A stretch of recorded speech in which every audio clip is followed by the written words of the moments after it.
নয়াদিল্লি দূষণ নিয়ে নানাবিধ আলোচনা পদক্ষেপ ইত্যাদি করা হয়েছে একাধিকবার, কিন্তু দূষণের হাল যে তিমিরে ছিল এখনও সেই তিমিরেই। ফের তা স্পষ্ট হল সাম্প্রতিক একটি সমীক্ষায়। সুইজারল্যান্ডের সংস্থা আইকিউ এয়ার গোটা বিশ্বের দূষণ পরিস্থিতি নিয়ে একটি রিপোর্ট প্রকাশ করেছে। সেখানে দেখা যাচ্ছে বায়ুর গুণমানের নিরিখে নয়াদিল্লি বিশ্বের সবচেয়ে দূষিত রাজধানী।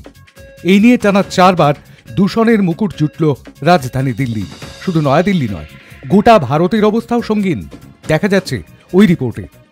বিশ্বের দূষণ তালিকায় বাংলাদেশ ও পাকিস্তানের পরেই তৃতীয় স্থানে রয়েছে ভারত।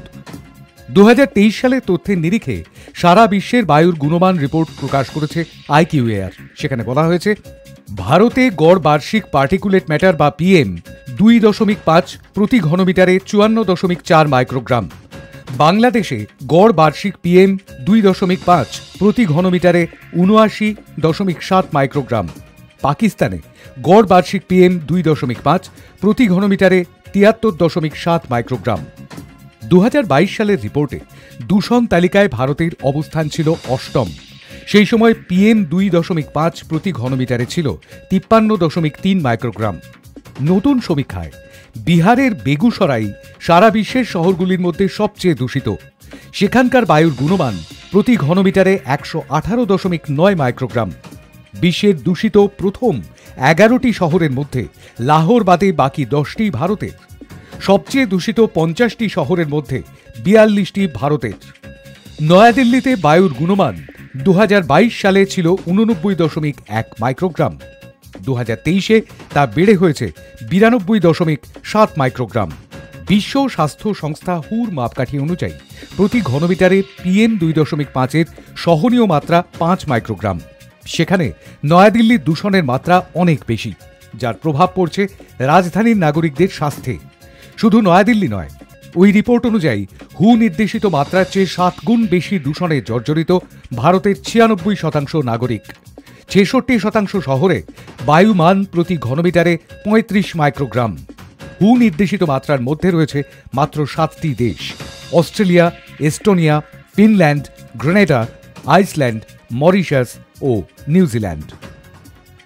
সুইজারল্যান্ডের সংস্থা আইকিউ এয়ার জানিয়েছে গোটা বিশ্বের 30,000 স্টেশনে বায়ুর গুণমানের নজরদারি চালানো হয়েছে। এর পাশাপাশি কম খরচ সাপেক্ষ সেন্সরও ব্যবহার করা হয়।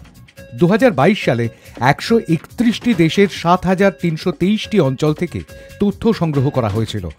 2023 সালে 134টি দেশের 7,812টি অঞ্চলে বায়ুর গুণমানের রিপোর্ট সংগ্রহ করা হয়েছে। দূষণের জেরে বিশ্ব জুড়ে প্রভাব পড়ছে জনস্বাস্থ্যে। প্রতি 9 জনের মধ্যে 1 জনের মৃত্যুর জন্য দায়ী দূষণ। বিশ্ব স্বাস্থ্য সংস্থার রিপোর্ট জানাচ্ছে প্রতি বছর বিশ্বে দূষণের জেরে প্রাণ হারান 70 লক্ষ মানুষ। পরিবেশবিদরা জানাচ্ছেন দূষণের জেরে শ্বাসকষ্ট, ফুসফুসের বিভিন্ন রোগ ক্রমশ বাড়ছে। রাজধানী দিল্লির দূষণের পিছনে একদিকে যেমন রয়েছে ফসলের গোড়া পোড়ানো, অন্যদিকে সেন্ট্রাল ভিস্টাকেও দায়ী করেছেন অনেকে। তাঁদের বক্তব্য, ওই ভবন তৈরি করতে গিয়ে বিপুল সংখ্যক গাছ কেটে ফেলা হয়েছে। দূষণ তালিকায় বারবার প্রথম সারিতে থাকা এমন অঞ্চলে সবুজ ধ্বংসের পরিণামই উঠে আসছে আন্তর্জাতিক সমীক্ষায়। ফসলের গোড়া পোড়ানো বা স্টাবল বার্নিংয়ের প্রভাব পরিবেশে পড়লেও তার কোনো সমাধান আজও বার করতে পারেনি কেন্দ্র কিংবা সংশ্লিষ্ট রাজ্যের সরকার। ফলে উত্তরোত্তর খারাপ হচ্ছে পরিস্থিতি। লোকসভা নির্বাচনে ভোট প্রচারে ব্যস্ত রাজনীতিকদের বোধোদয় হবে কি, উঠছে প্রশ্ন। Hi news network.